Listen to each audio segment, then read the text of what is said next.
Hello, hello. Welcome everybody to another episode of the 16th World Wushu Championship show. The guest today is Lucy Lee.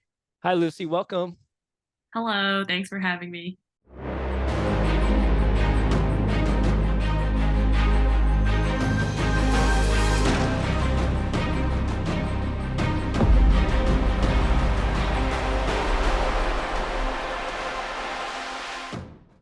We're so happy to have you here. We love your Nanquan and everything you do for Team USA. How would you introduce yourself? Sure. So, hello, I'm Lucy. I'm 22 years old and I'm from Maryland. Grew up in Maryland, and then I went to Boston for university. And then now I'm back in Maryland for work. What do you feel like are your greatest accomplishments or accolades in Wushu? I think it would probably be the bronze medal from the 2019 World Championships. Um, I had gotten medals in World Championships before, but that one just feels, I don't know. I guess I feel like every year I do get better. So, like, as time goes on, like, that's the most recent one. So, like, that one feels like the most important one to me. Okay, Not that the like earlier ones weren't important or anything. nice. Was that bronze in adults? And Yes, it yeah, was for Nanquan, like the nice, southern staff. nice. Yeah. How about the other world medals? Were those more junior or some of were adults also? I've gotten both junior and adults medals. I guess like one that I am pretty proud of is a gold medal from the 2016 Junior World Wushu Championships. That one Nice. was in Bulgaria, and that was for Nandu, I'm pretty sure. So like the Southern Sword. Yeah, so that one was fun. But yeah, I have medaled in both junior and adult championships. Awesome. All right. So congratulations on making it to the USA Wushu Thank you. Taolu A team. So which means you get to represent the USA at the 16th World Wushu Championships in Texas. Hmm. Yeah, big congratulations. How are you feeling? Thank you. Yeah, I'm really excited. I haven't competed like in the US except for like trials. So like I haven't competed in any of international competitions in the US. So I feel like that's super exciting just to be able to compete on home soil. Okay. Is there more pressure there, like as a USA athlete to do well on USA soil? I do personally feel more pressured, but Mhm. not for what I mean, maybe a little bit because it's like home country, but I feel like mostly because like as time goes on, like I feel like I'm more and more of a like experienced and like more of a veteran athlete. So like there's like more and more pressure to not like, before you can be like, oh yeah, it was my first time. Like I messed this up, it's whatever. Yeah. But now I feel like, oh, you can't be making these same mistakes over and over again. So I feel like that's the sort of pressure I'm feeling. What's your hardest like Nandu in your routines? I have a 540 tornado into a Nice. dabu, like the Yeah, the yeah. butterfly stance. That one, I don't know. That one is not too bad for me. Honestly, my hardest Nandu was probably like doing a backflip with a staff. Like for some reason, Ooh, holding a staff really messes me up with like, because no problem without a staff, but yeah. with a staff, I'm like, I don't know. Yeah. Got that like balance issues or whatever. So Is yeah. it like you're holding it and it's behind your back, pointed up type Yeah. thing? Usually Yeah. it's like a behind your back. People do it holding it like in front, like Hmm. here. And Yeah. like that, I'm just like, wow, I don't know how you do that. You think that's more difficult putting I in think front? so. I mean, Yeah. obviously, I feel like for them it might be easier. I Yeah. guess it just depends how you do it. Yeah. Okay. The Gotcha. hardest undo I'm planning to do for this competition for Worlds will be a gator. So that'll Nice. be exciting. Wow. Okay. Awesome. How's your competition in Southern Fist and Southern Sword and Southern Staff around the world? Like, who are the big competitors? Yeah, so I do feel like I have a good grasp of my competitors because I have competed at Worlds before. This is actually my fifth adult Worlds, so it's been like I guess like 10 years, wow, since my first Wow. one. Um, and yeah, like the Asian countries are always super strong. like Hong Kong and Malaysia come to mind specifically, but there's many others as well. Okay. Wait, the fifth one. Well, Yes. how old were you when you did your first adult one? It was in 2013, so I actually Okay. like turned 13 at adults. It was very exciting. Wow. That's amazing. Has that always been in the plans? Like at your Wushu school, we're going to compete at adults at 13 years old if you're good enough type thing? I guess yeah, it's sort of like if you want to do that sort of thing, there's no one telling you not to do it. Mhm. Um, and I was always like a jumpier kid. Like I Yeah. I wanted to do flips, I wanted to do jumps. So it was like even though like at 13 my wushu was like obviously not very developed yet, but it was like, oh, like if you want to do the jumps, like you could just go compete for fun. Something like Okay. that. Lucy, in your opinion, is Southern Fist not as popular as, I mean, Chongquan or like Northern style? How are you feeling about that? Like in America, I guess. Yeah, it's definitely not as popular. I feel like every school I know of kind of starts their kids off with Northern. Mhm. Um, and yeah, I guess that's just how it is. But I definitely see like a lot of, I'd say, an increase in Southern these years. So I'm really glad it's like expanding. Hypothetically, if you had this like Wushu school out there and it's all Southern Fist from the beginning, like what would they be doing? A lot of basics, which kind of sad, but Yeah. you got to do it. We're um, not we're not talking like stretch kicks, right? We're talking like Nanquan basics. Yeah, that's the thing. So like Nanquan basics are fairly different from Chongqing basic. Actually, they're completely different. Mhm. Um, so it is very hard to transition, or say just for any wushu school to teach both, because it's really hard to have like two sets of kids doing two different basics at the same time. I guess like maybe you would have to split the carpet in half, or you'd have to have two different classes. I can see how the logistics would just be really difficult. Yeah, because I'm more Northern style, but um I have a few students who love watch your videos. They're like, "Ooh, Nanquan, that looks so cool." Because some kids like don't mind yelling, but most kids are like, "Yeah, I'm shy. Oh, I'm shy to yeah, yell," right? yeah. Yeah. I guess what are those some of those basics you're talking about? Like nail kicks and all that? Oh, yeah, there's definitely you mean like that kick that like comes around like Yeah, this? yeah. Yeah, that's definitely included. Like the most basic basics are just like the stance drills, Mm, unfortunately. mhm, But there's just a lot more I feel like for Nanquan than for Changquan. For Changquan, you have like the basic like horse stance, front stance, punch sort of mhm. combos. Yeah. But for Nanquan, there's a lot of, besides the stances being, I feel like, more important, or at least like you have to like it has to be very specific what you do. Like the horse stance has to look like this, front stance has to look like this. Okay. Um, and then like because the stances are the foundation for Nanquan. It's all like lower body, I feel like, is the foundation, and then you add moves on top of it. Okay. Yeah, so a lot of the basics are just like horse stance, front stance, or like I don't know if you know what bu is, but it's kind of Mm, like a little step that you have to do. Yeah, yeah. it gets super tiring because you just do it Gotcha. across the floor and do it coming back. It's really bad. So you would do a lot of that for like Yeah, kids well, coming up. so my school is, like I'm sure many other schools where it's everyone does Changquan. Right. Um, so I definitely started with Changquan, and even like when I kind of transitioned to Nanquan, I was still doing Changquan, like Changquan basics, Changquan forms, and I kind of like dual hatted for quite a few years back then. Yeah. So yeah, yeah, definitely it takes a few years to get used to it. Okay. So are you kind of saying like maybe that wasn't the best to do both? Like maybe focus on one once you decided? I mean, like personally, I think it's fun to do both, Yeah. Like it's just fun to, it's always like, you learn Nanquan, but then you want to try straight sword or something. Like it's just fun. Yeah. Um, but yeah, like certainly if you want your Nanquan form, your moves to look like more southern, you should focus more on the Nanquan basics. Mhm. Of course, like you should also know, like if you do both, that's not like impossible. You just have to know when to like kind of switch, like what things to switch for, depending on which form you're doing.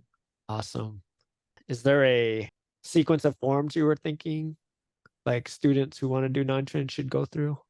Yeah, so I had a very, I guess, like unconventional path that I would not recommend for students trying to learn Nanquan.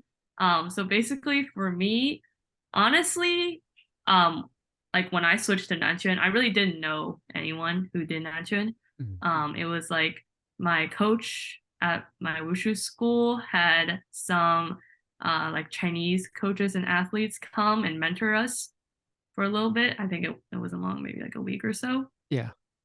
Yeah, but you know, at the time I was like really small and I loved flips. And I was doing like back walkovers, like back Mhm. handsprings, and they're just like, maybe you can do a backflip too. And then so yeah, and like I had a very loud voice, you know, I was like that kid who like laughs and like the whole room, whole building hears it. You know, I'm still like that apparently. Nice. But yeah, so they were just like, you know, she can yell, she might be able to backflip, so let's just let her try Nanquan. So yeah, like obviously the China coaches were like, you know, experts and I was a beginner kid. So Yeah. they like tried their best, but you know, there's only so much you can learn in a week. Sure. But that is how I got started. And I'm trying to remember, but I think I might have just started with like a sort of optional form, Mm. because that's what they taught me. And then eventually, I just for like I was competing in juniors, and then for C group there was only, you know, Changquan and like the different weapon forms. Yeah. And then when I got older for B group, you can then there is like a B group Nanquan form. Nice. So that's when I learned my first like compulsory Nanquan form. Got it. Um, and I like the B group Nanquan form is not like it's fairly standard, I would say. Like it's not anything crazy. It is like obviously a full length form. So it's not like the worst thing to start off on, but I Sure. definitely have heard about some other forms that are like more basic to start learning. Yeah, I know in our group chat with me, you and Matthew, I'm like, like non-trend 32. That looks good. Yeah. But yeah. Is there a backflip in the first compulsory? I don't think so. No, Is no, it? there isn't. Okay. No, I don't even what like I don't even know what there. I think there's like a tornado fall Yeah. and maybe like a tornado 360. Yeah, it's pretty chill. But is backflip like, yeah, you gotta have it to do non-trend Oh no, nowadays? you definitely don't. Yeah, Okay. you definitely don't. Like backflip is just one of the many difficulty movements you could choose from. Good to have. What's your Yeah, I feelings about mean, it? like if you can do it and you Yeah, can do it easily, like that's like 3 points right there. for sure. And then the rules are like you can't hop into it, right? Like you can't jump and do a backflip. Yes, yes, your Yeah. feet have to be stationary. Yeah. Wow. What's your advice for people who want to do flips but are like kind of scared to go upside down? Oh yeah, yeah. Certainly like the backflip scare is like real. Like For real. going backwards, going upside down. Woo, that's yeah, it's definitely Yeah. really scary. Um and I think my advice is to find like a coach or something, someone who's spotting you that you can really trust in.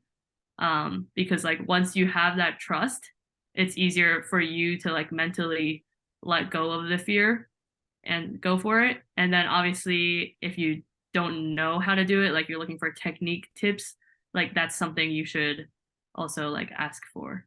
Maybe Yeah. like lessons or like I guess you could like search online or something. Do you cringe a little bit when you see backflips online and people are throwing their head back and stuff? Like trying to do Yeah, it? not really, because I No, kind it's of do okay. Oh, you know, yeah. Nice. Yeah, that. I was Yeah. totally taught backflip like you, kind of through a gymnastics coach. It's very vertical and it's like jump straight up and the knees go here and like flip. Yeah, it's good to know that you're kind of some gymnastics taught flips in Yeah, the because I feel arsenal. like, Yeah. you know, like some of the flips, just your wushu school may not know how to teach you, Mhm. and then you gotta look for other places to learn them. I want to go back to your non-train after the 1 week, I guess. Like, how did you get better? And did you have other coaches help you? Your Shifu help you? I don't know how that went after that seminar. Yeah, certainly. Like there were, I was not the only person doing Nanquan at Ome. Mhm. And also like obviously my coach helps me as well. So Yeah. yeah, from there, I think like a something that was really helpful was when I went to my first like worlds for the first time, or even let's like take it back, like when I went to team trials for the first time, like adult team trials. Back then, I think there were like maybe 5 female Nanquan, maybe less. I mean, I guess now it's still about the same amount, which is pretty sad. Yeah. But yeah, it was like crazy seeing like what it's supposed to look like, or like just like older people doing it. And then, similar for when I went to my first adult worlds, also really opens your eyes to like, oh, like this is what it should like look like. This is what it could look like. Where's Wing Chun's role in Nanquan? I Should have it? never done Wing Okay. Chun, Okay. but I do see, people have like Wing Chun in their Nanchun forms, and I think it's super cool. You like that? Okay. I'm like, this looks cool to me. Nice. So you don't have that in your routines? None of No, that? I've never learned anything like that. Okay. Would you consider that in the future? Yeah, maybe. I feel like Yeah. I would have to like find some, so I don't think I could learn like that from online. Mhm. I'd have to find some sort of teacher or something who really knows what they're talking about, because Yeah. I don't want to like learn the wrong thing. Awesome. What else? Can we do rapid questions? Is that Yeah, okay? sounds Nice. good. Lucy Wait, so Lee, am I supposed rapid to questions. answer like fast or like what?